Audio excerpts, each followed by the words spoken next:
So next up, Mr. Josh is going to bring us home. Josh. Thank you. All right. Give yourself a round of applause for most of 2.5 days of content.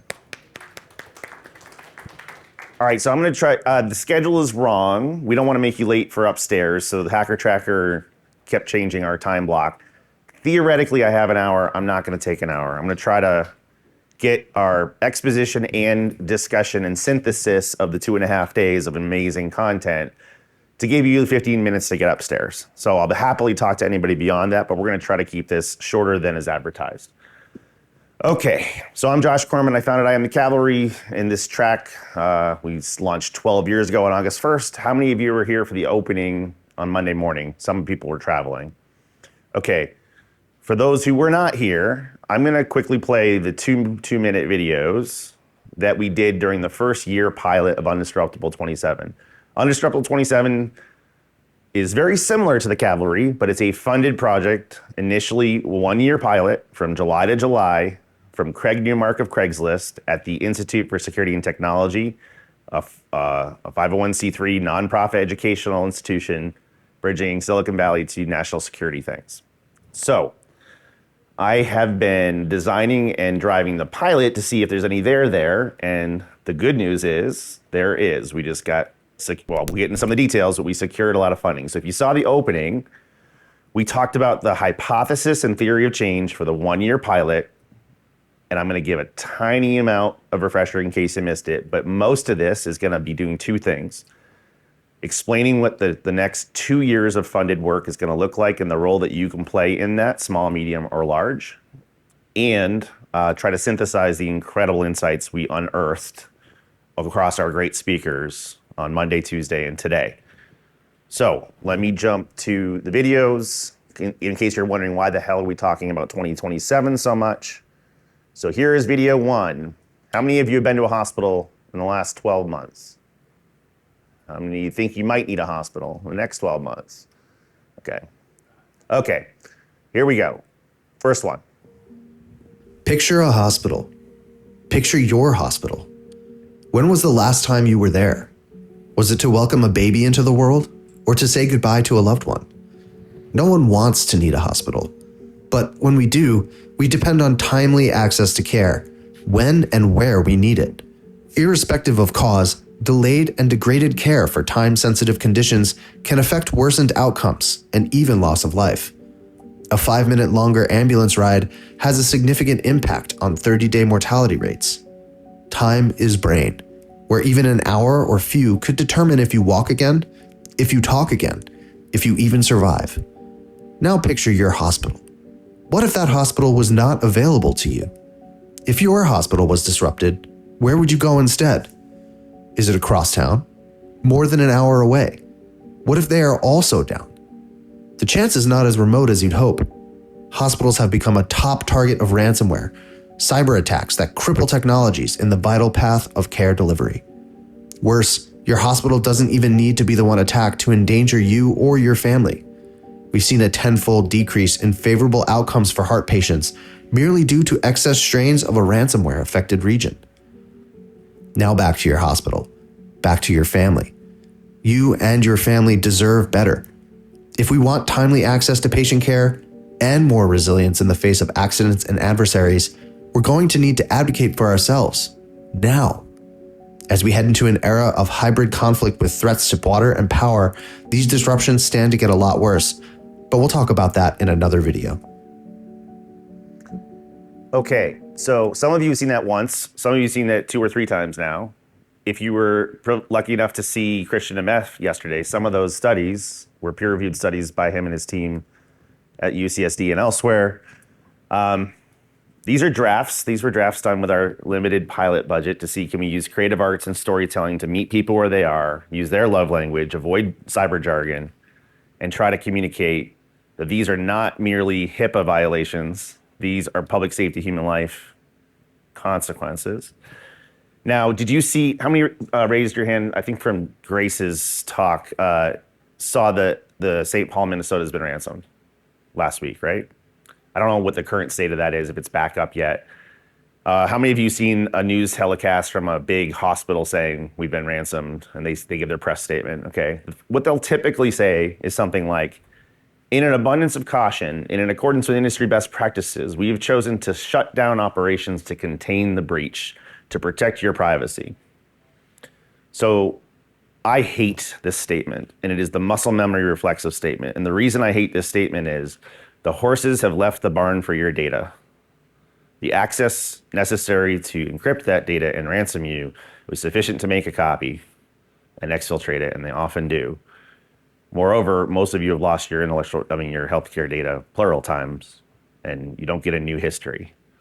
So I'm not indifferent to privacy, but what we did on top of that spilt milk is we self-inflicted a denial of patient care where minutes or hours are the difference between life and death. And depending on how long you self-impose that denial of service, your cash flow could run out and you could close your hospital forever, which has happened 1,000 times of the 7,000 hospitals we had in 2015. And I think Christian showed a graphic of 700 at extreme risk of financial instability to close in the next 12 months. That's independent of cyber, but accelerated by cyber. Okay, so some people, this is where audience participation with hands and comments is encouraged as we round this out. Some people told me this video is too scary. It's too much FUD. Some Congress people we talked to on both sides of the aisle said it's not scary enough. Some people said, who's this for, right? And we're gonna have lots of stakeholders. So that was a really effective one for medical professionals, because then at the end of it, we get to say HIPAA kills people. So if I had to describe what's the summary of this, it's that irrespective of cause, there's a time-space risk for a denial of patient care and a location. And if you don't know your next proximal alternative care, if it's not reasonably close to you, we are advocating for the wrong things. It's not about your HIPAA, it's about your life, right? That's in peacetime. Can I play the second one, which is, who thinks this is too scary? It's okay, you're not gonna hurt my feelings. Nobody thinks it's too scary? We hate FUD. I hate FUD. It's not, yeah. So some people think it should be more scary. Now, here's my attitude on this, and I said it last year, I'm gonna say it once more, because I don't know if you were all here. We have to walk like the edge of a knife. We have to be forthright. When there's a hurricane coming, FEMA and national security and public safety people do not say, well, the person in Panhandle, Florida can't do anything to stop the hurricane. Let's not bother telling them, right? It is scary, it's gonna do harm. You can't just like infantilize them and leave them out of the equation. They're a stakeholder in harm's way. So what do? I think the more consequential something is, the more forthright we have to be. You cannot exaggerate it, and you cannot downplay it. You gotta be honest. Tell them what you know, tell them what you don't know. Answer questions, yeah. The thing that I did not get is, the thing that I didn't get from the first video was that it could happen. I'm getting there. The point that I got was, you should have a backup plan, but we should all have backup plans for everything. Yeah. If my vet closes, I'm gonna need a backup plan. Yeah. So Okay. that's what I think. Yeah, the other thing is we don't believe any single video is gonna work. The original thought was we're probably gonna have 3 videos, 2 minutes or less each per stakeholder type, and they may not have the same nouns and verbs. So the types of stakeholders we're looking at is owners and operators of water or power or hospitals, local leadership like a city planner, town selectman, CIO for the city, helpful hackers. How do we help the helpers be helpful, like you? Ultimately, everyday Americans, but not yet. Way too premature for that, even though we're running out of time. And probably some state level emergency management type people and public policy people. So we're gonna have maybe 2 dozen, 3 dozen of these things, and they're gonna have to be attenuated to the risk appetite. And they might have to start like boiling the frog, less scary, a little bit scarier, and then much more motivating. But let me play video number 2, which was the first one we started with. So that was a peacetime truth that you are already suffering from severely diminished patient care right now, just due to the state of healthcare and late stage capitalism. But here we go, ready? We are too dependent on undependable technology. The systems that we rely on every day for everything from water to food to power and emergency medical care are subject to escalating harms by accidents, bad actors, and nation-state adversaries. These attacks could quickly move from disruption to destruction. For example, an intentional water hammer that abruptly stops or reverses water flow, sending a shockwave through the system. Attacks on our water systems would be devastating, not just for lack of access at home. No water means no coffee, no toilets, no laundry. No water also means no hydrants to put out fires. No water means no healthcare. A hospital can't run without clean water. No water means no sterilization, no surgery scrubbing, no laboratories, and eventually, no access to life-saving care.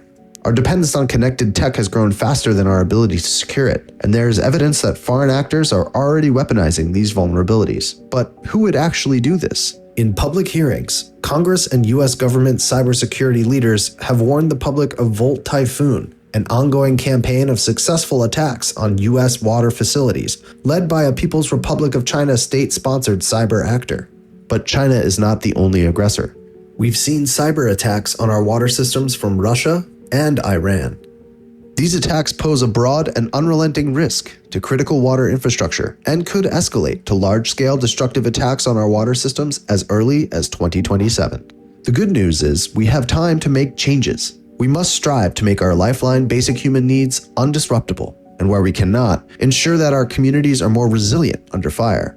This means divesting our reliance on connected technology, better securing our existing systems where we cannot disconnect, and ensuring analog solutions are in place when those systems fail.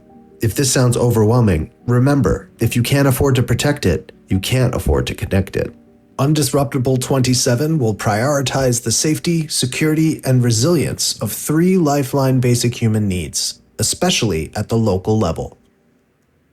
Okay, that's video number 2. This is what our theory of change was hinting at for the first year. We have to blow up and start over our theory of change, but I'll get to that in a minute. Any hot takes, reactions to what you just saw? Like it, don't like it, more of this, less of that, you in the back, and I'll repeat it for the camera.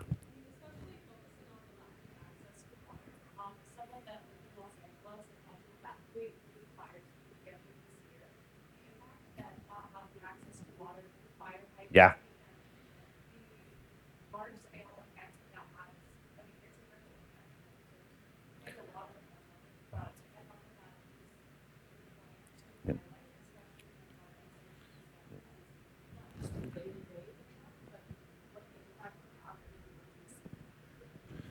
Okay, a couple things to repeat that for the camera and people who couldn't hear. Like the water focus, especially given what happened in LA. Water was a big problem, both for putting out fires, although mostly that's not how we put out fires, but and people who needed water. I knew that water would be a weak link in the chain. It is absolutely the weakest link in the chain. So we've come to realize, and I'm going to show a little bit more how we've changed our theory of change. This video was made mostly by building trust and empathy, meeting water engineers where they are, partly like people like Dean Ford, who presented here the last 2 years and attended the third year before it. You saw yesterday with Andrew and Ginger. Like, we really tried to meet them on their turf, have them teach us what's the worst that could happen. I didn't know what a water hammer is, but now I do. And it's not the only thing they're concerned about. It's just one that around which we can tell a really compelling story. It's just a property of physics that can happen with the access that Volt Typhoon already has, could do significant damage for water mains and the like, and would be motivating. And if there's reasonable mitigations to that particular storyline and maybe others similar to it, then we can say something scary combined with something actionable and tangible and realistic, not cyber up, but engineer down some consequences, really common sense and familiar things. So this was not for you per se, this was for the water engineers, but we're gonna have to make permutations and flavors this. Blake. Yeah, so one key element that we need to remove from this video is time to prepare. That has not been shown to be linked with a preparedness activity. But to build on what you're talking about is the ability to prepare. Like, we're showing the risk, and then let's go to that solution-oriented approach where we're talking about, like, okay, let's talk about some solutions like the Idaho National Labs with a consequence-informed engineering or other stuff like that that'll help our water utilities. They see the risk. You're explaining, honestly, the explanation of the risk is incredibly strong. The next part is, Yep. okay, what's next? Yep. What do I do now? And then you don't have time to prepare. We gotta just remove that entirely. Not to scare the bejesus out of these people, but like that allows. Oh well, I can do that manana. Yeah, there's a lot of changes we have to make. So when we did this, it was on the cheap with initially some pro bono work. We eventually signed a statement of work with them with the table scraps we had left from year one. We did just get a big surge of support from Craig for the next 2 years, which I'm going to talk about right after this question. All right, go ahead. I just wanted to follow up on my comments on the previous one. The thing that I felt was missing was exactly the first thing I saw in the second Yes. one, which was, and it's the first thing you say here, we're too dependent on undependable things. Yep. So that's. Yeah, so I mean, if you can remember what he said the first time and the second time, the reason we started with this second video, and what we found is no one found it personal, and the attention span is too low to say everything in one video. Although we're about to try, but it's not going to work, I don't think. So what we ended up doing is saying, okay, what's something that I can relate to, whether it's just normal ransomware or just normal, the hospital closed because we ran out of money. That's acute. We already have 7,000, 6,000, and then ransom's making it worse. Well, what if water disruptions could just be the knockout blow? And what if it's not just yours, you'll get ransomed. You can drive an hour away. What if an hour away is down because of the same water hammer or something else, okay? So this is going to get very nasty very quick if it happens. And we have bipartisan agreement on that. We have White House agreement on that. We have Department of Defense agreement on that. Somebody sort of outed, maybe suggesting that he saw some DoD slides that took stuff from ours. So no one's disagreeing that Xi Jinping has said he wants the PLA, the army, to be ready to take Taiwan as early as 2027. What we're debating is will it be 2027, 28, 29, 30, mid-30s? No one's debating he said he's going to do it. No one's debating that he said, or they said, if the U.S. interferes, they will retaliate. And one of the retaliation pre-positioning is Volt Typhoon. You probably heard of Salt Typhoon more, which is espionage and spycraft, and considered fair play for spycraft. An army putting digital remote detonation charges in civilian infrastructure like water is outrageous. So have they hit the button yet? And the one thing I'm going to change in that video for sure is they have not had successful attacks. They have had successful compromises. The attack would involve a consequence. So I don't like the sword of Damocles over every one of our water facilities' heads. I don't like it, and you shouldn't like it either. And we should not persist at the appetite of our adversaries. And by the way, they said, if you interfere with Taiwan, we're going to bring chaos. The other part is we have to interfere. So I'm going to go fast through a couple slides, and then we'll get some more discussion. Okay. It's not going to be easy, and there's not in tone challenges. We might have to make a super scary version and a less scary version, and we're going to have to figure that out, but I want your help. This is an invitation to get in the Slack and help. Okay. I've been saying some variation of this since we launched the Cavalry 12 years ago. But it's really about overdependence on undependable things, and we should right-size how much dependence we are to how dependable it is and to consequences. And that's not what we do. We put 15 gallons of shit in a 5-pound sack. In normal engineering, we would never do this. You know, you have to rate the bridge for the load that's going to go across the bridge. You're going to rate the skyscraper, how many floors it has, maximum occupancy. Like we've thrown caution in the wind on our digital infrastructure. It needs to look a lot more reliable, like steel and concrete. So this is a slightly modified version of an internal doc I gave to tell the think tank what we did. So in the pilot year, some success factors were empathy, empathy, empathy, which is the heart of the Cavalry from day one. You know, coming out of the grief from my mother's death, I realized my woundedness was not a liability. It was enabling authentic human connection I had never encountered before. So we had to find a way to build empathy muscles. It's not like you have it or you don't have it. It's a muscle, and we were puny weaklings on empathy. So now we're like big, strong empathy people in this room, okay? And that muscle gets stronger with effort. We had to make stakeholder-specific love language. This was more about storytelling than anything else. We had always in the Cavalry said be patiently impatient. The real challenge this time is it might be urgent and a year and a half left for what we know, but the person we're talking to heard it for the very first time today. So you gotta have a way to get them on board before you overwhelm them. So it's a lot by feel. I'm not gonna read every single thing on here, but we had like an hour conversation on just this slide alone. I've kept some deliberate imperfection. One of those bullets there I will touch on. People that feel like they've contributed to something, not only is it expensive to get re-edits every single time, so I'm gonna batch them, but it's also, the more people we hear, the more nuance we get, the better the story gets, the better the script gets. But also, like, someone says, I helped with that video, right? You get a shared sense of ownership. If we tried to make it too polished, it may look like a sales presentation.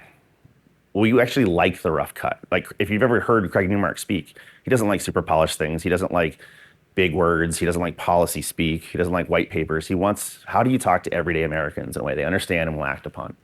So we've been trying to keep this deliberately rough-edged. Okay. We launched here last year in the Cavalry track. Wired article did a launch piece that was very effective for opening doors. We basically said, I'm worried about more disruptions, larger disruptions, longer disruptions, more life-saving disruptions from accidents like CrowdStrike that had just happened a couple months earlier, or adversaries that want money. But what if it's already unsustainable for my neighbors? What if it gets to weapons of war, which it will as early as 2027? The pilot couldn't chase everything, so let's say not just are these 4 lifeline basic human needs more important than banking or other stuff, or IT or Angry Birds. They are the things that keep us from being Lord of the Flies, but they're also highly interdependent. So the pilot said, let's look at the interdependence between water and emergency care. So back to Maslow's, it's just the bottom, the stuff that keeps us being Lord of the Flies. I'm not worried about continuity of the economy for this project. There's plenty of people that care more about continuity of the economy. I'm not worried about forced mobilization, which is a fancy word for, can we get our tanks to the country we need to fight in? Someone else needs to be. I'm not doing that. And it's interesting when we overlap, which national critical functions both of us need, and it's non-zero. But we said, let's do these specifically in the first year: water, wastewater, emergency care. And then if we got more funding, we weave in power and food supply. Hence why you heard some talks on all 4 of these domains over the last 2 days. And the staged idea is, because this is heavy and disruptive and confusing and scary, and no one wants to be the villain in the story, everyone wants to be the hero in their own story, we're giving each stakeholder group upstream a couple months of engagement to go through their 5 stages of grief and get their footing and realize, I can do something about this. So I'm going to go to the owners and I went to the owners and operators first, like the water engineers, before I go to City Hall. When they go to City Hall and they freak out, they're going to call in water, they're going to call in power, they're going to call in the hospital. And then, you know what they're going to get? Good answers, competent, confidence-building answers, because we gave someone a chance to win. And I'm just going to do the same thing after that to go to everyday Americans. And like I said the other day, Bryson does not want me to go to everyday Americans. Some of my friends have good reasons why they don't want me to go to everyday Americans. And maybe I don't have to, but I'm pretty sure I'm going to have to. But I'm willing to not do so if we can solve it without them. So it becomes a forcing function that when I give 5 questions you should ask at town hall, the people at town hall know what those questions are, have good answers for them. So let's give everyone a chance to orient and succeed. That last row is you. We want to help the helpers be helpful. One of the cool things we learned is the highest consequence failure is a water hammer, for example.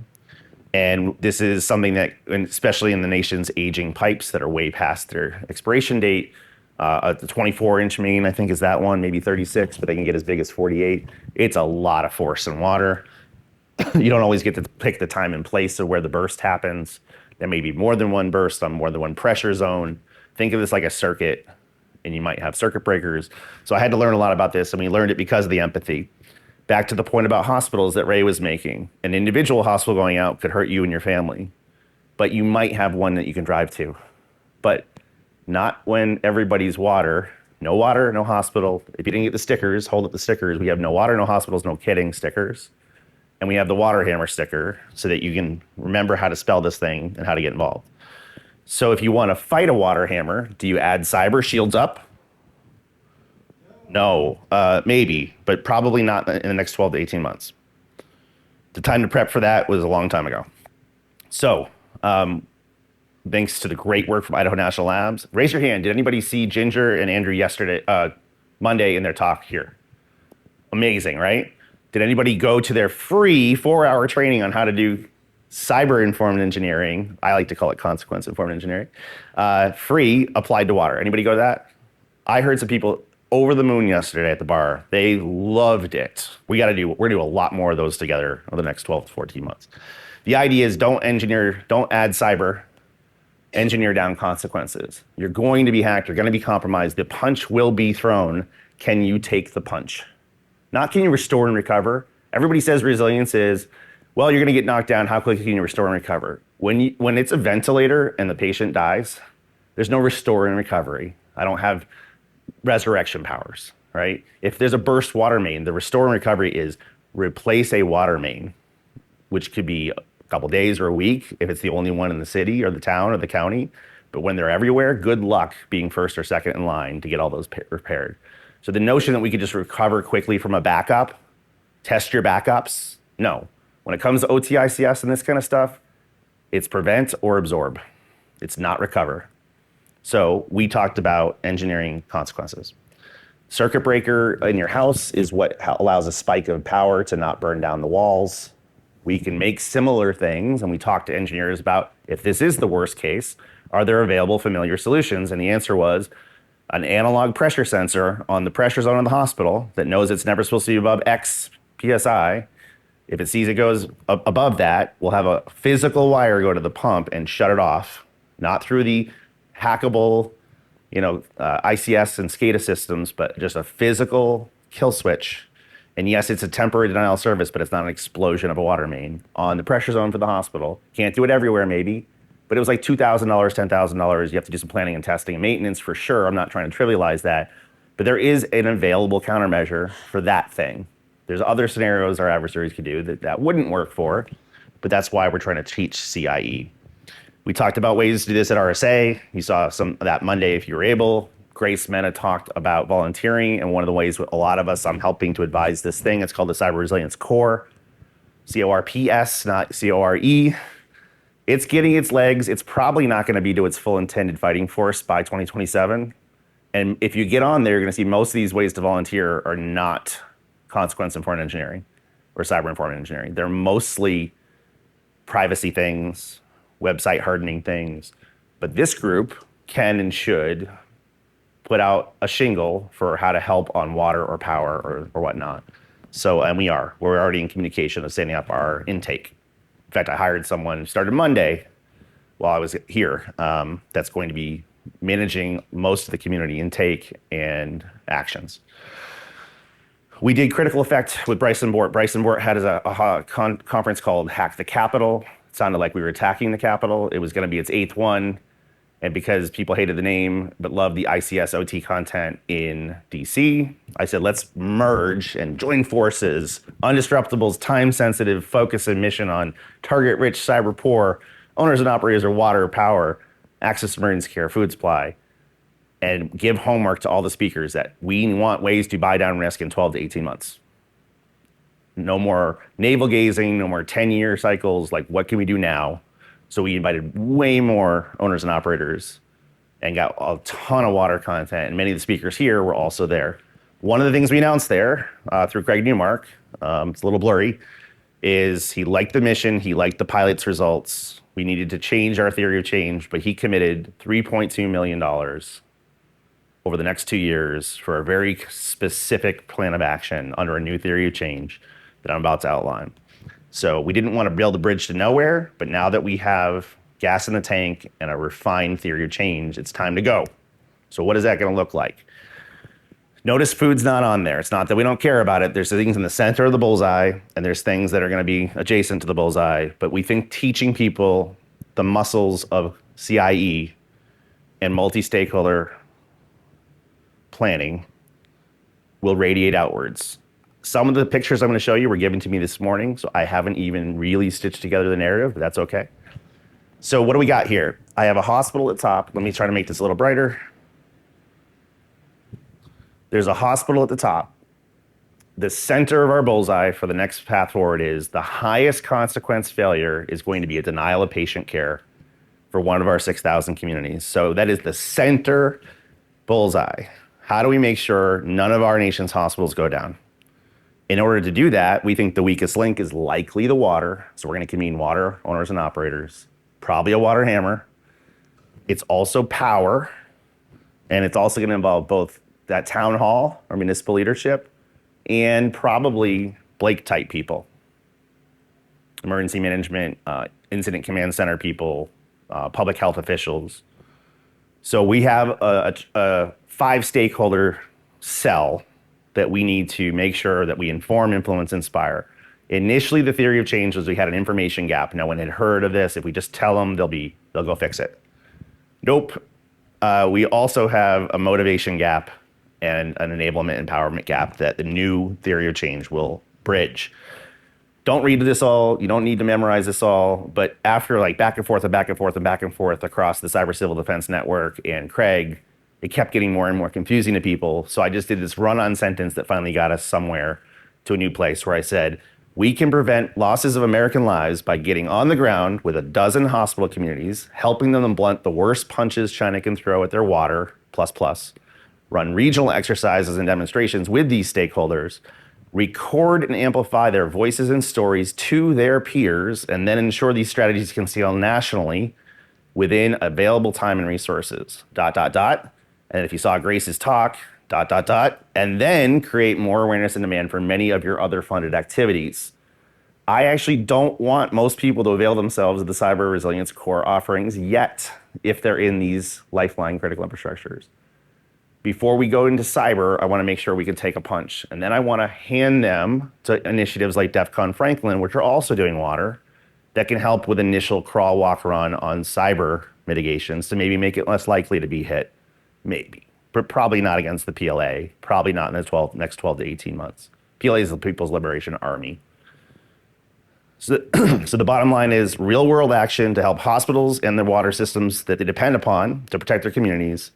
And then we're going to show what works so others can follow. We believe the best ambassadors for change will look and talk and dress like their peers. So it's not going to be me or somebody in Washington. It's going to be somebody wearing flannel and Carhartts talking at their conferences to their peers about this is what we learned. This is the feel, felt, found. Before, during, and after. We tried this stuff. It worked. You can too. Okay? And again, storytelling and meeting people where they are. So there were 4 or 5 aspects to this. We're going to work directly with communities, a dozen. We'll talk about that visually in a second. We need to capture and share their stories in various methods. We need to anticipate scaling risks. When I ran the CISA COVID task force, we weren't supposed to do non-cyber stuff initially, but we were really good at cross-sector cascading failure type things. So when we knew that the initial batch of Pfizer vaccine needed ultra cold refrigeration, and there were only so many ultra cold refrigerators in the country, then we had to find an alternative platform like dry ice. And dry ice is normally abundant, but it's a byproduct of gasoline enrichment, which no one was driving, so we didn't have any of that. So we had to get really, really creative about, even if we have this pressure sensor arrestor that's $2,000, what if there's not enough parts? What if there's not enough technicians to install it? So we want to innovate narrowly with these pilots and then replicate widely, and that may require pretty interesting cross-sector supply chain analysis and mitigations, which my team had a great experience doing, and I just recruited someone who left CISA to help me as one of my hires. Okay. Running hands-on cascading failures. Sometimes you got to blow shit up. If anybody ever seen the Aurora attack at Idaho National Labs, the diesel generator? Okay. It unfortunately got eclipsed by the Google Aurora espionage campaigns from China that everyone conflates the two. I don't know if you know this, but that Aurora attack at Idaho National Labs was the inspiration for a Democratic congressman from Rhode Island named Jim Langevin to found the Cyber Caliphate with bipartisan sense. Not Cyber Caliphate, the Cyber Caucus. Sorry, Jim. You might recall Jim and Will Hurd were the first congressmen to come to Hacker Summer Camp in DEF CON 25. Bo and I brought the two of them as a delegation from DC to DEF CON to build trust and build work. But Jim started the Cyber Caucus in the House, then was driving force on the bipartisan Cyber Solarium Commission, which passed most of the positive cyber we've seen. And the wind beneath his wings in a lot of ways was Nick Leiserson. one of two congressional staffers with a computer science degree back when I went on the Hill in 2014. The other one you've met before was Jessica Wilkerson, who ended up at the FDA eventually. They had been a force of nature standing up things, including the Office of National Cyber Director, where Nick was the first hire, and now Nick works on Undisruptable. So we're really happy to have Nick as well. But one of the things we have to do is show people that a failure in the water can cause this problem, can cause that problem. And that might mean going to a military base or a national lab or something like Plum Island and blowing some stuff up. And storytelling sometimes includes media. So we'll talk about media in a minute, and Congress. And then we want to build on-ramps to all the great cyber core event, cyber civilian, cyber civil defense network and the cyber resilience core volunteers, because they do need cyber as well. We just have to live to fight another day and avail ourselves of that. So we pitched some metrics of what are we going to do in the first several months. And one of them that you've already tasted is the Training the Trainer workshops for consequence-informed engineering, which is really called cyber-informed engineering. Like I said, I'm deliberately blurring those lines. And Ginger has given me some dispensation to do so. Okay. So the changing theory of change in my last couple minutes here. And remember, I could talk all the way up till the keynote, but none of us should miss Casey's keynote. It's got a lot of heart, pun intended. But theory time, if you know heavy spoilers. We thought we had an information gap. We also have a motivation enablement gap. And I didn't want to get on the ground with 12 communities for a couple weeks at a time with a big expensive entourage, but we're going to have to do it because we want to remove every single excuse. We want your senator or your congressman to have nominated your town, for example, and put pressure that, oh, we better do something to look good for the so-and-so or whatever. And then we want to pay for, if we have to, some of those small engineering mitigations as we create recipes and playbooks and document them, capture the stories before, during, and after, not just the facts, but the feelings and the belief structures. And then we're going to replicate those. So we have to pull the thread on all three. So that's innovate narrowly. So what do we mean by that? Let's take the water example, because I really bound to water in the pilot. 151,000 water plants across these United States. 50,000 of them service homes. 6,000 of them touch and support hospitals. And I'm picking 12 of those, and I need your help nominating them because we need to cast a wide enough net to not miss any edge cases. So see these little tiny specks? They'll probably be more visible if I share the deck. These are 6,000 hospital communities. I'd like to say they're blue, but they're more likely not blue right now. Almost none of them have, only 650 of those 151,000 are a part of the ISAC. We have a 0.4% participation in the ISAC. None of them have mandatory cyber controls like NERC and FERC for power. I don't know how many of them serve a hospital, but probably a much smaller number than 650. So if this is the current idea, we want to pick 12 of them. I have 3 picked already. Might not tell you what they are. We're going to nominate them. We're going to pick some red and blue states. We're going to pick maybe at most 2 cities. At most. It's mostly going to be urban, suburban, rural, and unique environments. That could be topography is unique, like a flood zone. It could be strategically important, like this river goes to supply these things at these points. It could be near a port, a major port for the U.S. But we have to pick 12 that surface anything we've overlooked as best as possible. And if we are lean, maybe we'll do more. And if people want to make more cities, maybe they can add more fuel. We thought the information gap was the only thing, so you can fix that with education, but we have a motivation gap and an enablement empowerment. So the assess is when we get on the ground with those stakeholders. We're going to experiment and fuzz this and co-create. I could give them a solution. I'd rather we make one together. So there's buy-in, participation, ownership. We might be educated by Andrew's new book on CIE for water.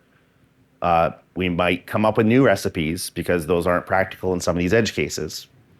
We're going to capture those stories as many ways as we can.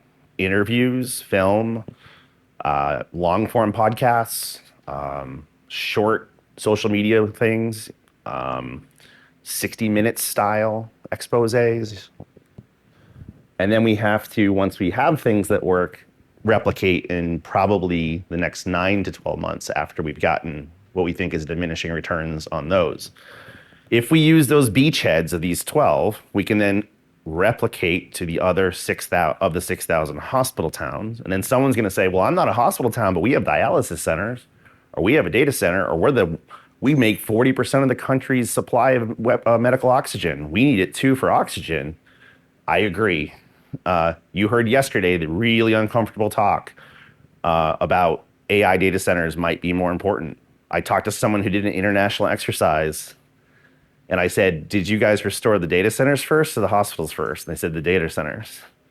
And I said, okay, do you restore the data centers or this first? Like, hospitals were not in the first 4 answers.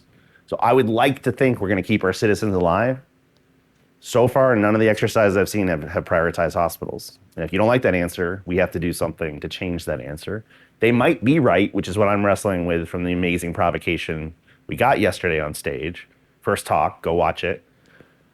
But we're really entangled. So the time to have these conversations is now, but I'm going to go to those 6,000 hospitals. And then if you ever saw the PERT Plus commercials, because I'm really freaking old, I told 2 friends, and they told 2 friends, and they told 2 friends. So maybe instead of a top-down regulatory push or government push from a very politically divided country, each individual community that wants themselves safe starts and innovates. And then we use things like the National Governors Association, NACIO and NACIO, and Blake's conferences to give people not just problems, but problems with effective, proven solutions and testimonials. Okay, so this is the heart of the team. This is the minimum viable team. We're going to make as many of them as we can. We want to go from really prone to at least safer for the 6,000 hospitals. There's a couple reasons for that. They replicate widely. When we did the Cisco task force, we only had 6 months to fix some of these target-rich cyber poor.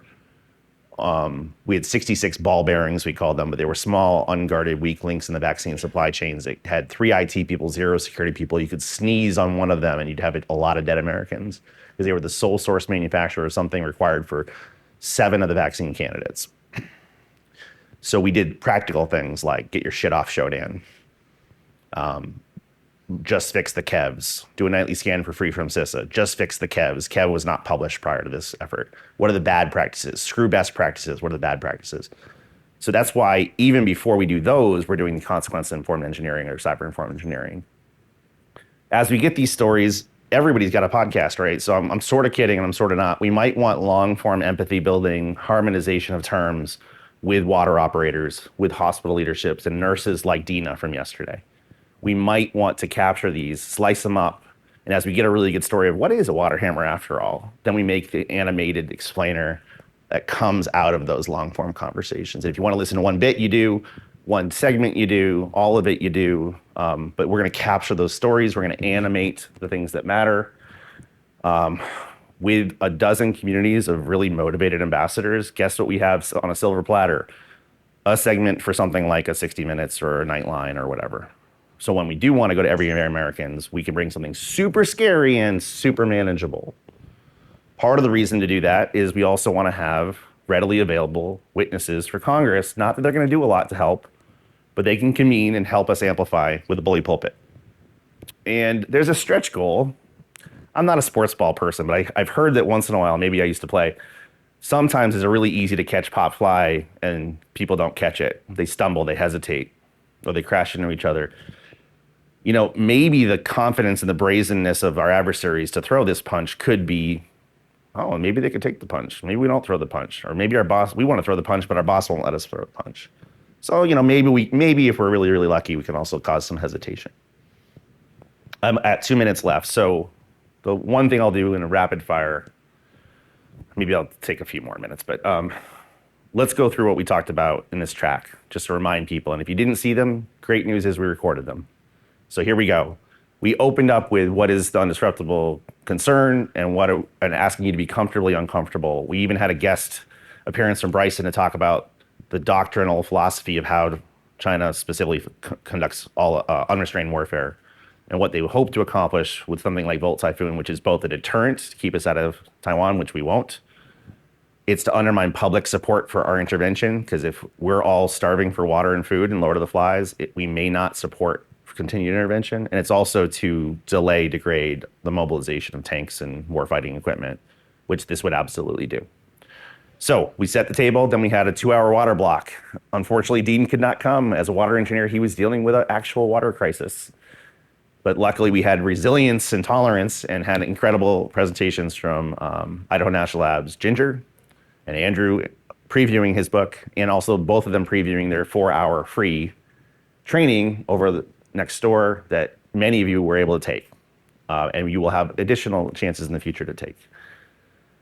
In the afternoon block, we talked to Blake and Scott about ICS, not industrial control systems, but incident command systems, NIMS, the National Incident Management System, and maybe ways to look at bidirectionally learning from each other. But what I really wanted you to take away from that is if you want to help write a boom, you have to learn at least those 2 courses they talked about. You have to learn their language. You need to snap into their crisis management. All crisis management is local, and you will be ignored if you're not prepped and certified or credentialed prior. So if you want to be doing that, start the process now, and we'll have much more from him and others later.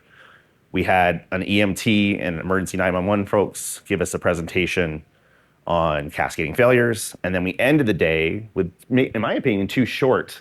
I loved it, but it left me wanting more, but an overview of Meshtastic and LoRa and other alternative communication technologies you could use if the phones go out from Salt Typhoon, if the landlines go out, which they almost likely certainly will. So what are ways that you can now play with cheap technology to have non-zero comms with each other and with maybe the water plant and the hospital you wish to help? Yesterday, we started with the power block with a really uncomfortable, if this was the 101 on how screwed we are, they took it to level 800, and I still have to digest a lot of what I felt and then process during that. But they're basically saying, don't just look at the 10 pounds of shit in a 5-pound sack we have now, because we're rapidly building AI data centers with massive power demands, massive water demands, and economic prioritization above and beyond our own concern of these cohorts. They don't even need to be attacked to cause denial of patient care, just from how dynamic and chaotic the load and unloads can be. So watch that. We then had an amazing 2-hour block on healthcare. We also had Joe Slowick talk about ransomware was the carry in the coal mine to show us some of how disruption can happen from a nation state, but at a wider scale. We had a 2-hour block on healthcare with Dr. Christian Demef, who helped start CyberMed Summit. He's been coming to DEF CON since he was a teenager. Nurse Dina Carlisle, who was one of the victims of Ascension Health, multi-state outage, and McLaren Health, and wrote a demand letter on how nurses need to be trained and how you have to adjust nurse-to-patient ratios to keep patients safe under fire. And Bo Woods from day one of the Cavalry, always worth watching. But I was really excited to see 2 things from Christian that we did not heard before. One is his cyber crash cart way to assist a single down hospital. You can see how amazing that could be, but also we're not going to be able to do it to all 6,000 concurrently. So great idea that we might need to hyperscale faster. And he also looked at their ability to notice the impact of the CrowdStrike outage on at least a third of the nation's hospitals they were able to study in great detail. So please watch that if you haven't. We then did Hackers Kinda Like to Eat with a different Andrew, and we were able to tell it over the intertubes, and Curtis from the BioISAC. The BioISAC is not the food ISAC or the healthcare ISAC. They kind of catch the things dropped by both. And he both showed some of the national security cascading failures for the nation's water food supply, but also, much like David's talk this morning, some thoughts on your own food resilience at home. And then today we started with how can you volunteer? Oh, no, we added, at the end of the day, we had end-of-life devices should not lead to end-of-life for humans. And we took some people that are looking generically at IoT policy, end-of-life support contracts, and things like that. But then we asked them to say, can we look at obsolete end-of-life unpatchable devices in water and power and hospitals, and maybe use that as a crucible to finally get some of those policies across the finish line, much like the Cavalry did to get the Patch Act passed into law for medical devices to have minimum cybersecurity hygiene, even though almost nothing else does. So we went really narrow on a life safety thing that can now be replicated to other life safety things. And we're hoping that that stimulated some conversation. And then this morning, Grace graced us with her presence on volunteerism, both through Cyber Civil Defense, Cyber Resilience Corps, things like I Am the Cavalry and Undisruptible. And we are, in fact, asking you to volunteer in some way, shape, or form. It's like Fight Club, you choose your own level of involvement, but there are many levels to this. And now we have a community manager to help us do it. David gave you some preview of here are the people in your neighborhood and what you can do. And I'm trying to bring it home that these are hard, they're uncomfortable, we have little time. We might get a bonus year or two, but we're gonna have to learn storytelling, empathy, pick these 12 cities. The first 3 are gonna be messed up. We're gonna make tons of mistakes, but please nominate something in your state or where you grew up and why. Because we're gonna go really quickly into the selection process, like maybe as early as the next 2-3 weeks. So this is your invitation to join the Slack, because no hospital, no water, no hospitals, no kidding. Here's the sticker for the water hammer. We're gonna make more stickers. This is just this batch for this time. We do know we're gonna need introductions and help through things like the National Government Association, State EMS, and CERT. CERT is not computer emergency response, it's community emergency response. They wear a green hat. The CLTC communities, different universities already have a footprint. Those will give longer, deeper trainings to fewer people, but that could be one of the arrows in our quiver. We're gonna do some demonstrations and exercises. And we also know the insurance industry has to play a role. So I've been helping CyberAccuView, which is a consortium of the top 20 underwriters of insurance. We probably need to do a concerted effort on specific bad edge devices that we know are already implicated in Volt Typhoon. So if your community is using them, we probably need to replace them with something better.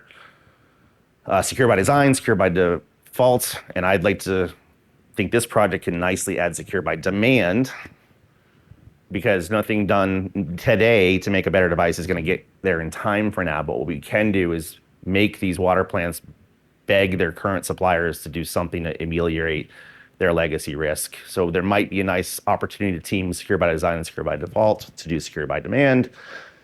Liability has been on the table and not existing, but this could be the thing that finally gets us to software liability after 35, 40 years of not doing so after the Therac 25 machine. And just like Operation Warp Speed, we may see a named operation, and people in this room might be called to serve to make sure the national security, public safety needs are there. This barcode, which no one should ever do QR codes, right? Will get you to the Undisruptible 27 site where you can get in the Slack. And that's currently the intake for our volunteer platform for how you can say what you're willing and able to do and where you're willing and able to do it, for how long you're willing and able to do it, into the Cyber Resilience Core platform. It's hammer time, folks, because we are overdependent on undependable things, and the wolves are at the door. They're in the house. So Cavalry is not coming. I thank you for your time for the last 2.5 days. I hope that you go upstairs to be inspired by Casey. I hope you had a wonderful B-Sides Las Vegas. I hope you enjoyed the 12th year of I Am the Cavalry, and you can go back and look at the entire back catalog if you like. And I hope that you consider being one of our teammates in this noble fight.